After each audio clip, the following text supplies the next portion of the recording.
All right, guys, welcome back to the show. Today we have Denis from TruFinancials on the show. We're just going to get sort of like a background on what he's all about, what he's doing over on TruFinancials. So, Denis, could you give our audience a bit of a background on you? What are you really up to, and just what are you doing on YouTube? Yeah, perfect. Well, first of all, thanks for having me here. Absolutely. You know, this is awesome to be here on your show. So, real quick, TruFinancials is a YouTube channel that's kind of primarily where I'm all at. I create videos that help people build wealth, and I do that by different type of assortments. I help people look at their budgets. I help people, find ways to save money, make more money.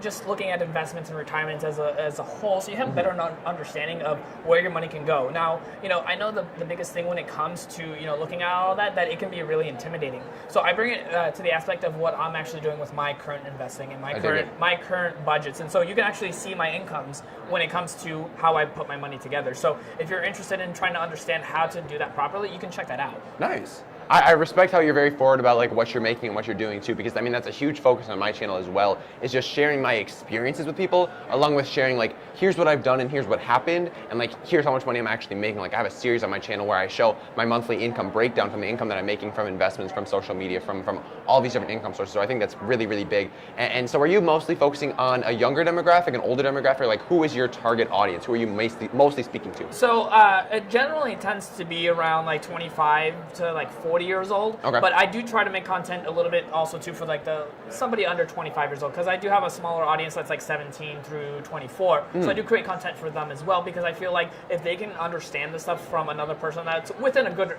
age range, and not somebody in like 80 years old in a tuxedo trying to explain to you these kind of things, you can have a better understanding and relate a little bit more. Because for me, honestly, I'm going through the journey too. I just might be a couple steps ahead of you. So if you want to follow along and take these steps with me, my hope is that I'm going to be building wealth, and then that if you're following along, that you're going to be doing the same thing as well. I dig it. Now, what made you get started with all this? So it's very interesting. So it's a very long story. Over 10, 12 years ago, I might not look old, but I'm actually older than I might look. But I actually got started because I bought a car on a loan. Oh, okay. And the second I did that, I just realized, like in an instant, that I did not want to own something that one goes down in value, and then two, it's just not valuable enough for me to keep. So cars go down in value, they break, and all that stuff. So it really kind of got me thinking of like, well, I don't want these payments every month. I'd rather keep my money than give it to somebody else. So I really paid that thing down as quickly as possible, and then I really started paying attention.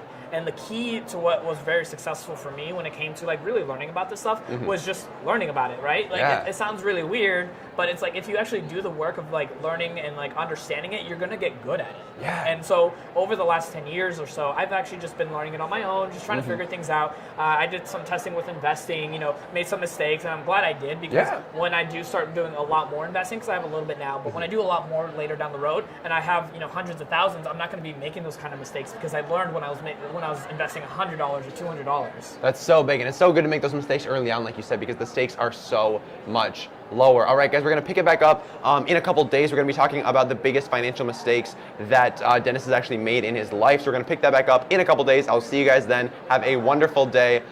Hey guys, thanks for checking out the video. If you want to learn more about investing, I've got an entire free online video lecture course down below. Check it out.